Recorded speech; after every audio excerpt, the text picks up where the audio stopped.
Morning, Walid. Good morning.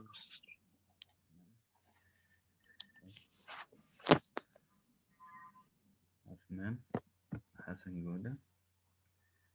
I'm just admitting your friends. Rahim,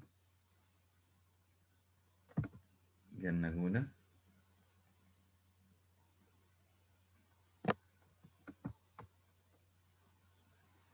Okay, Knuz, Lolwa,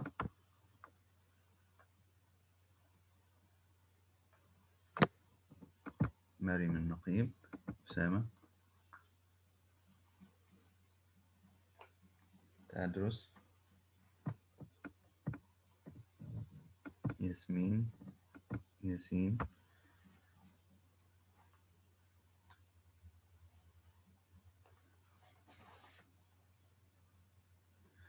and Yusuf Awad.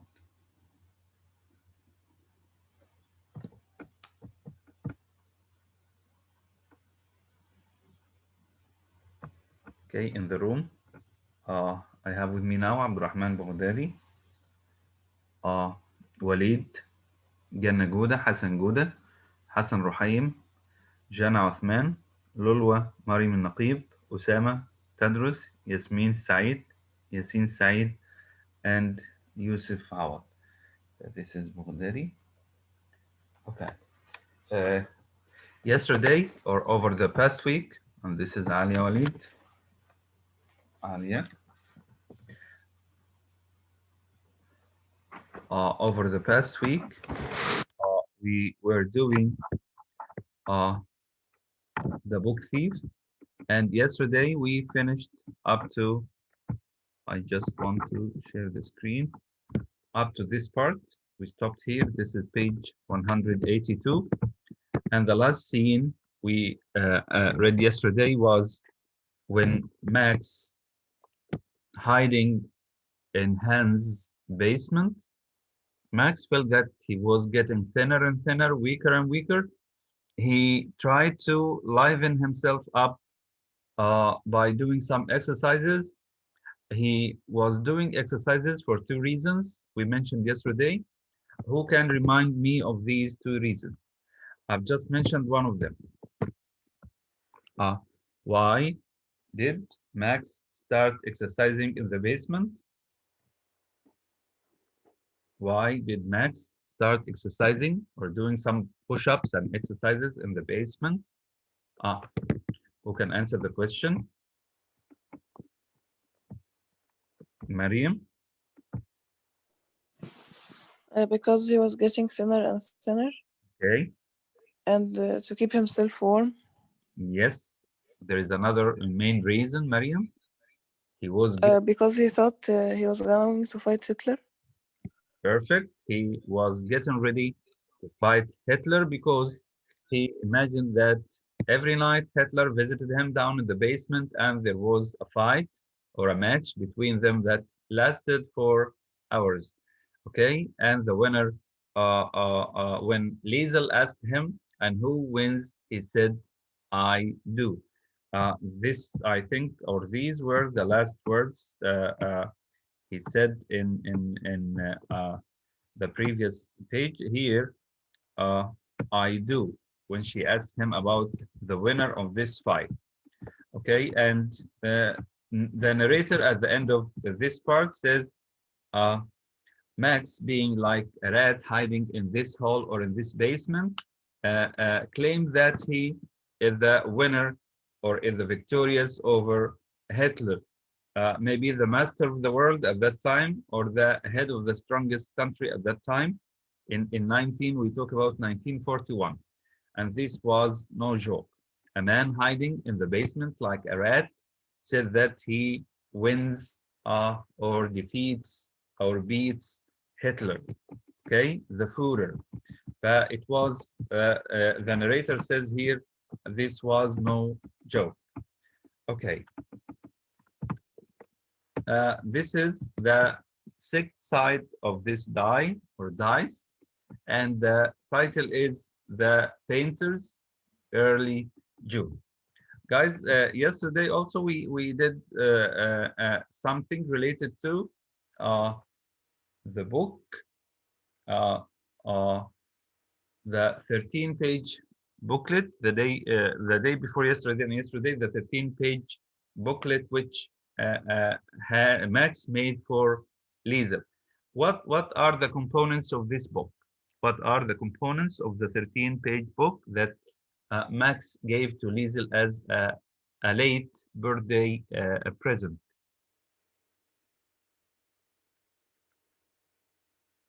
Max made a small booklet, 13-page booklet, and gave it to Liesel as a late birthday present.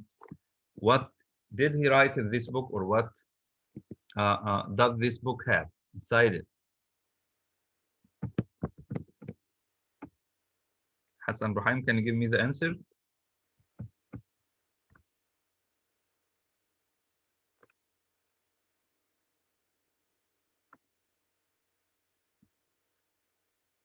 Hassan Rahim, Yasin.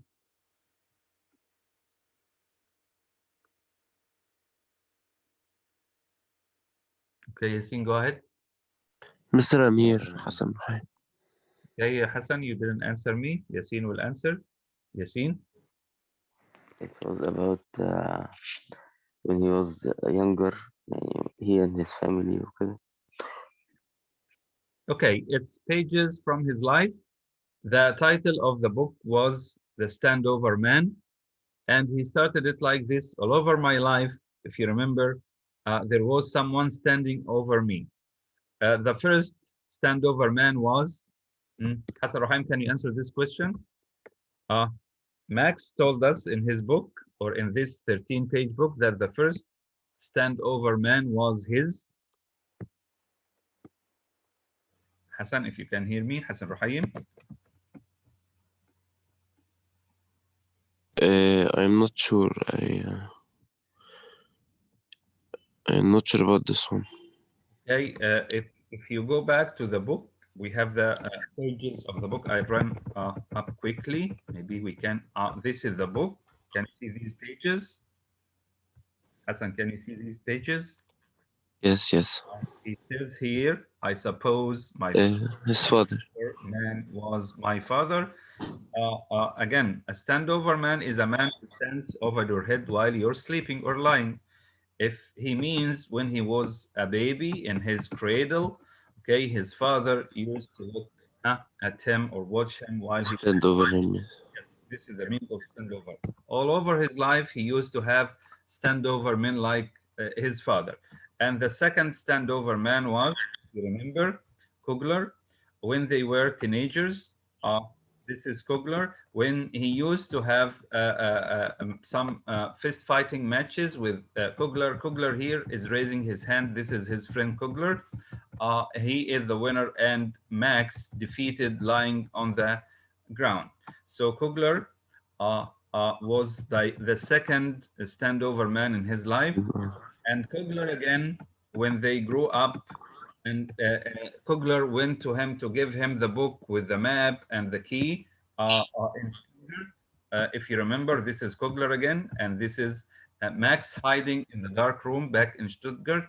And he says another one was this is on his train trip or train journey to Hans's house.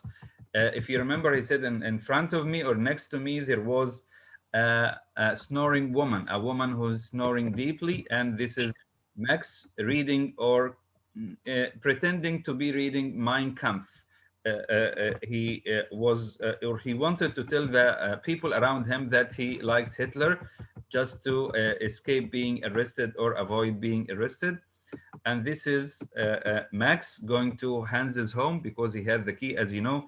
And this is the book in his hand, Mein Kampf in his left hand, and the key to Hans's house in his right hand because Kugler gave it to him. And finally, this is the last standover person, but this time it's a young girl. This is Max sleeping for 3 days when he first arrived at Hans's house because he was extremely ill. and this is Liesel watching him. These were the 13 pages of the book. He said, as time passed by, the girl and I realized we had things in common. And we said the three of them had three things in common. If you remember them, they both had some agitation when they first arrived at Himmel Street, and they both went to Himmel Street using the train, and they both had nightmares or bad dreams, and they both were fist fighters. Guys, we say this stuff again and again. Please, يعني take issues more seriously, please. I'll go back to page 182, where we are supposed to start today. And I want a gentleman or a lady to read The Painters. The title of this part is The Painters. Ali Gizi, can you read, please?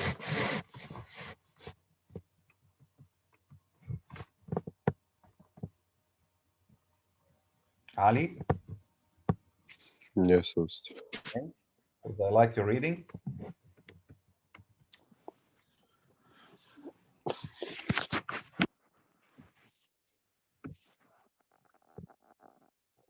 Can you see the screen? Another of Max's projects was the remainder of Mein Kampf. Each page was gently stripped from the book and laid out on the floor to receive a coat of paint. It was then hung up to dry and placed between the front and back covers. When Liesel came down one day after school, she found Max, Rosa, and her papa all painting the various pages. Many of them were already hanging from a drawn-out string with pegs, just as they must have done for the stand-over man. All three people looked up and spoke. Hi, Liesel. Here's a brush, Liesel. About time, Zaumensch. Where have you been so long? As she started painting, Liesel thought about Max Vandenberg fighting the Führer, exactly as he'd explained it. Okay, wait, Ali, thank you. So, we said that Max made the 13-page booklet by cutting out some of the pages of the book Mein Kampf. But what about, if you remember, he cut out 40 pages then. But why did he cut 40 pages the time he wanted 13 only? If you remember, maybe he would make some mistakes or slip-ups or something like that. Okay, this is why he cut out triple the number he needed in case he made mistakes. But he used the newspaper as draft. If you remember, he made his drafts, the first copies of his book on the newspaper. Then what about the rest of the book? The other pages of Mein Kampf, he cut them out one by one and put them on the floor. And Max, Hans, and Rosa, the three of them, were painting over these pages and hanging them maybe on a rope with some pegs to dry. When Liesel came back from school, Rosa asked her, where have you been so long? As she started painting, she joined them. About 4 people are painting over the pages of Mein Kampf. This is why the title of this part is The Painters. So 4 people now are sitting on the ground or on the floor painting over the pages of Mein Kampf. While doing this, Liesel thought about Max Vandenberg fighting with or fighting the Führer exactly as he'd explained it. Okay, Ali, go on.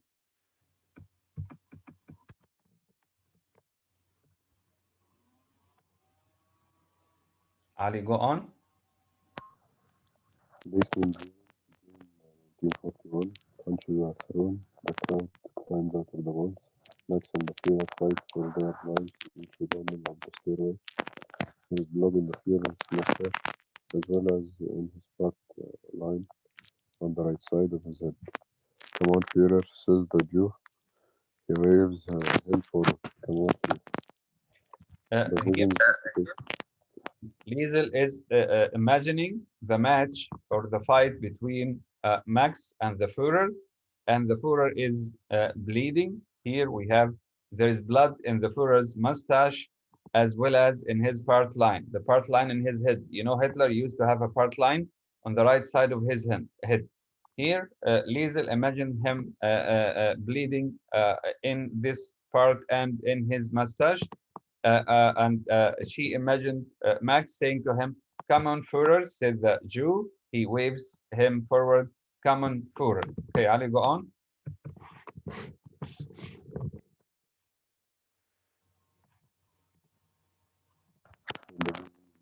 And she finished her first page. Papa winked at her. Mama castigated her for hugging the paint. Max examined each and every page, perhaps watching what he planned to produce on them. Many months later, he would also paint over the cover of that book and give it a new title. After one of the stories, he would write and illustrate inside it. The known and the secret ground below 33 Helen Street, the Huberman's user Melinda and Mary's random note to fit the pages of the word shaker. It felt good to be a paint. Thank you, Ali.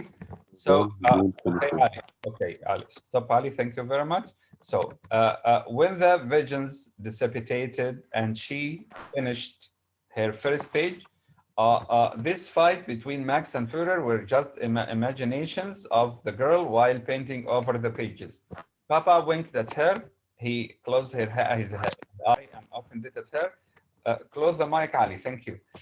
Mama castigated her. She blamed her for hugging the paint, for using much paint.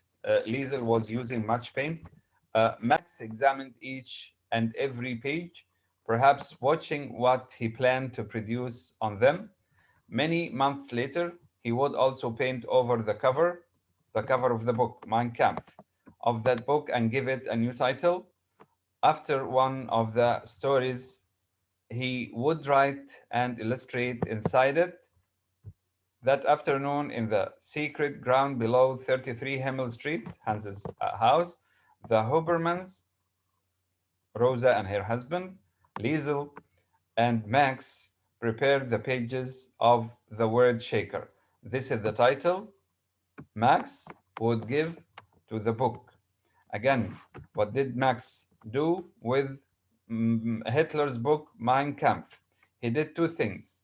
At the beginning, he cut out 40 pages and used 13 of them to make a booklet and give it as a present to Liesel. And then he painted over the rest of the pages and he painted over the cover and wrote another story called The Word Shaker. Okay, remember this title, guys. It felt good to be a painter because we have four painters here. This is the last phase of the die. This is phase 7. The showdown, June 24th. Who's ready to read?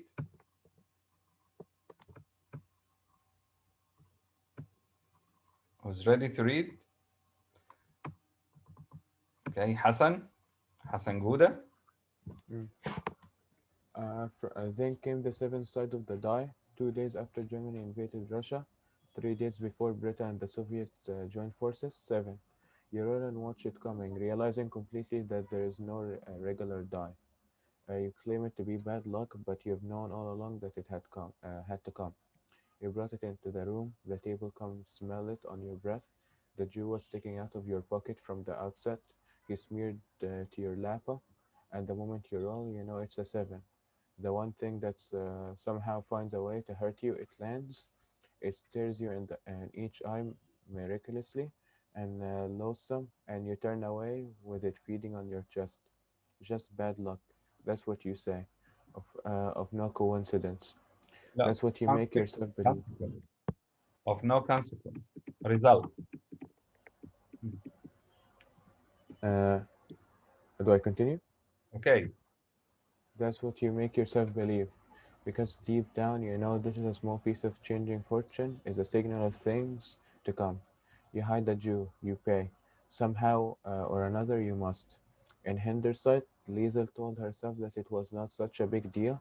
Perhaps it was because so much more had happened by the time she wrote her story in the basement. In the great scheme of things, She reasoned that Rosa being fired by the mayor and his wife was not bad luck at all. It had nothing whatsoever to do with hating Jews. It had everything to do with the greater context of the war. At the time, though, there was most definitely a feeling of punishment. The beginning was actually a week or so earlier than June 24th. Lisa scavenged a newspaper for Max Vanderberg, as she always did. She reached into a garbage can just off Monich Street and tucked it under her arm. When she delivered it to Max, he'd commenced her first reading. He glanced across at her and pointed to a picture on the front page. Isn't this who's watching and ironing you deliver? Lizzie came over from the wall. Uh, sh- she would be writing the words argument 6 times next to Max's picture of the ropey cloud and dripping sun. Max handed her the paper and she couldn't find it. That's him. When she went on to read the article, Hans Harman, the mayor, was quoted as saying that although the war was progressing splendidly, the people of Mulching, like all responsible Germans, should take adequate measures and prepare for the possibility of harder times. You never know, he stated, what our enemies are thinking or how they will try to debil- Debilitate. debilitate us. A week later, the mayor's words came to nasty fruition. Liesel, as she always did, showered up at grand stress and read from the Whistler on the floor of the mayor's library. The mayor's wife showed no signal of abnormality, or let's be frank, no additional signals, until it was time to leave. This time, when she offered Liesel the Whistler, she insisted on the girl taking it. Please, she almost begged. The book was held out in a tight, measured fist. Take it, please take it. Liesel Okay, wait, touched wait, this. wait, Hassan, just to wrap up the last part. So Okay. Liesel was still in the habit after getting Max a newspaper from the trash can, and he found the mayor warning the people of Malking, maybe of the enemies of Germany at that time, France, Britain, and he warned them and he asked them to be ready for the worst. Okay, and then Liesel was still in the habit of visiting the mayor's wife and reading The Whistler. This is the title of the book she was reading. Okay, and this time the mayor's wife insisted on giving Liesel the book. This time when she offered to give her the book before, but every time she tried, Liesel refused. This time, when she offered Liesel The Whistler, this is the title of the book, The Whistler, she insisted on the girl taking it. Please, she said. She almost begged. She almost begged the girl as if you are begging money from someone. The book was held out in a tight, measured fist. Take it, please take it. This is the mayor's wife begging Liesel to take the book with her. Go on, Hassan. Uh, Liesel, Liesel, touched by the strangest thing of this woman, couldn't bear to disappoint her again. The grey covered book with its yellowing papers found its way into her hand, and she began to walk the corridor. As she was about to ask for the washing, the mayor's wife gave her a final look of bathrobe sorrow. She reached in the chest of the drawers with a withdrawal and envelope. Her voice, lumpy from lack of use, coughed up the words, "I'm sorry, it's from your mama." Liesel stopped breathing. She Wait, was wait, suddenly aware wait, of how. Hassan, wait. So, after Liesel took the book or accepted the book from the mayor's wife went to the drawer and withdrew an envelope. Her voice lumpy from lack of use. She doesn't talk a lot, but her voice lumpy. Coughed out the words. She said, "I'm sorry, it's for your mama." So, guys, I have a question here. What do you think is in this letter or in this envelope? Sorry. What do you think is in this envelope? Hmm. What do you think is in this envelope? Why her mother left her? Uh, this is Hassan. Please wait, Hassan. I want other guys to participate. Sorry. Mariam, lower your hand. No problem. Mariam, lower your hand. Okay. Uh, I want other guys to join us. The mayor's wife gives Liesel an envelope when she leaves her, what do you think is in this envelope? She said it's for your mama. So why is the mayor's wife sending an envelope with something inside it to Rosa? Lolwa, can you answer the question? Yes, Mr. Mm. Did you hear the question? Yes. So answer it, please.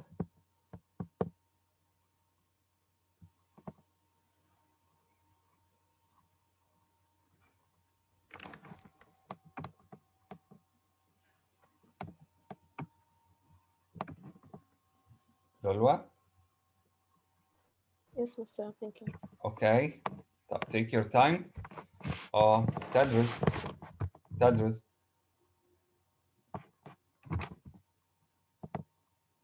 تدرس. Can you answer the question?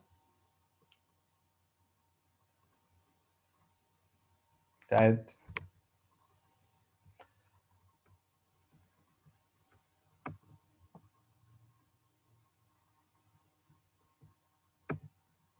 تدرس. طيب. I'll go to Yasmin Said. Yasmin, are you following up? Yes, Mister. The question?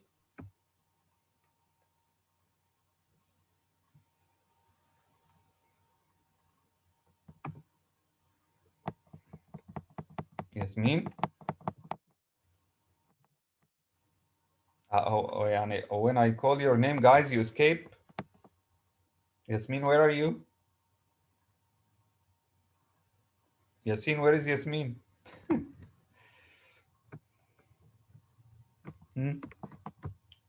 Yasmin is back. Yasmin, can you hear me now? أنا طلعت من غير قصدي. Okay, no problem. Like, can you answer the question? I think money because her mom is هي حاجة كده يعني her mom is sick تقريبا حاجة كده. Maybe, but speak in English. Thank you. Maybe in this envelope there is money for Rosa. Huh? طب Yasin, would you like to add something? Yasin? Do you have another opinion? Um, mm,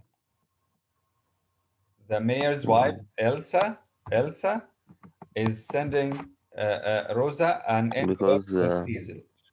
Yasmin said maybe this envelope has some money. طب why? because Okay. she will not send them laundry to do anymore. Maybe because you know it's wartime and the mayor is warning the people that they will live worse conditions. Maybe she wants to end this business between them. Thank you. طيب. Thank you, Yasmin and Yasin. And follow up, guys, please. I have chat here. This is no money. طيب. I want Hassan was reading.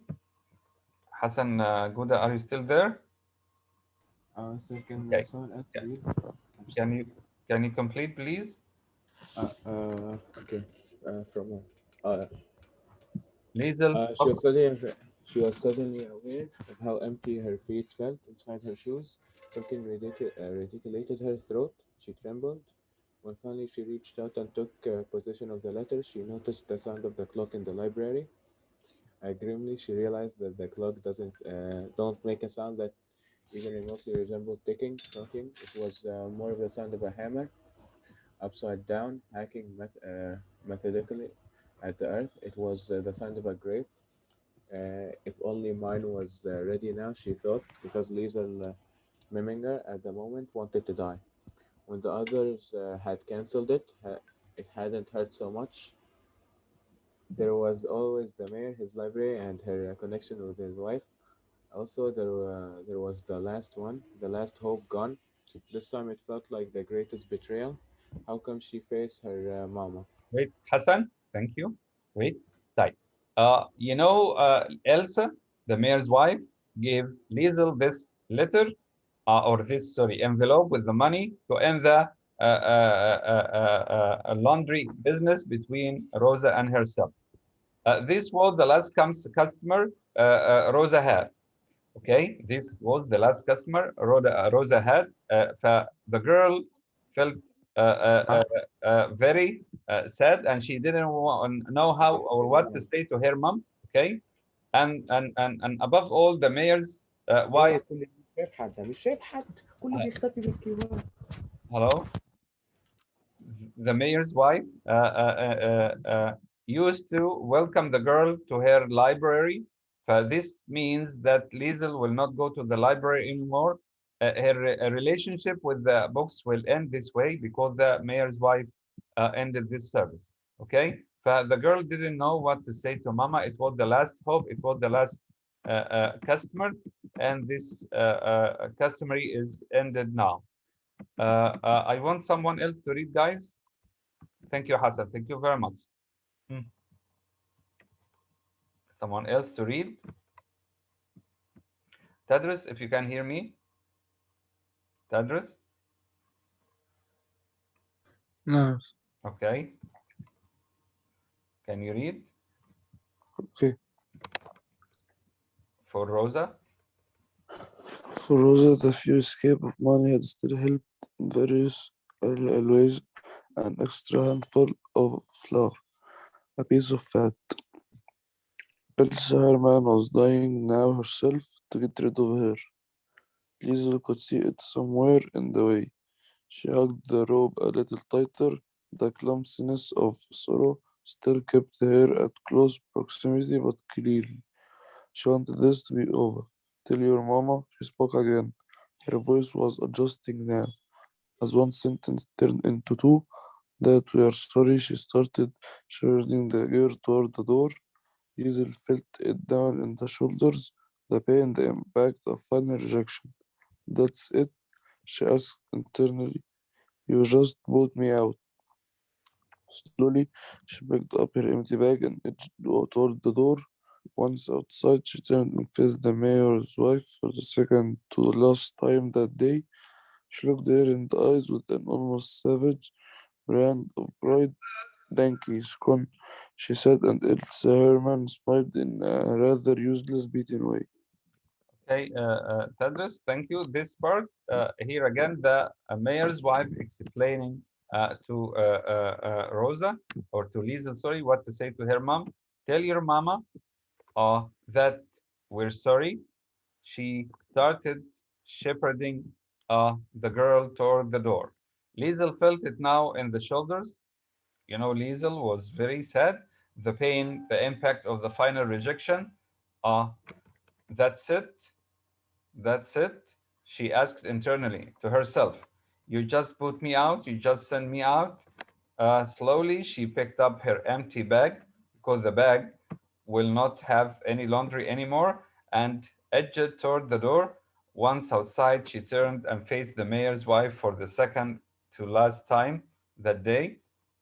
She looked her in the eyes with an almost savage brand of pride. Dankeschön, or thank you very much in German, she said, and Elsa Herman smiled in a rather useless, beaten way, because Elsa herself were sad to end this service, but it's her husband who told her so because, again, issues were becoming worse and worse, and they needed the money. This little money helped Rosa to buy maybe some bread and some fat, as he said in the previous page. Like, I will go on reading. If you ever want to come just to read, this is the mayor's wife saying to Liesel, the woman lied, or at least the girl in her shocked, saddened state perceived it as a lie. You're very welcome. So Elsa, the mayor's wife, said to Liesel, if you want like to come back and read, you are welcome. But Liesel thought that she was just lying. At that moment, Liesel was amazed by the width of the doorway. There was so much space. Why did people need so much space to get through the door. The door was very big, if you remember the movie. Had Rudy been there, he'd have called her an idiot. It was to get all their stuff inside. Uh, if Rudy was there at that time, he would say, "You're an idiot. The door is big, or the hallway is big to get all their stuff inside." Goodbye, the girl said, and slowly, with great morosity, the door was closed. Liesel did not leave. What did she do? For a long time, she sat on the steps and watched Malking. It was neither warm nor cold, and the town was clear and still. Malking was in a jar. She opened the letter. In it, Mayor Heinz Hermann diplomatically outlined exactly why he had to terminate the services of Rosa Huberman. So the mayor himself, maybe in this envelope, sent a letter with the money. For the most part, he explained that he would be a hypocrite if he maintained his own small luxuries while advising others to prepare for harder times. This is important, guys. Again, the mayor sent Rosa a message telling her that he asked people to prepare for harder times. If he kept asking her to wash his laundry, he would be a hypocrite. Okay, he wanted to be compatible with himself. When she eventually stood and walked home, her moment of reaction came once again when she saw the Steiner Schneider Meister sign on Munich Street. Steiner Schneider Meister sign. This was a sign on Munich Street. Her sadness left her and she was overwhelmed with anger. That bastard mayor, that bastard mayor, she whispered, the pathetic woman. The fact that harder times were coming was surely the best reason for keeping Rosa employed, but no, they fired her.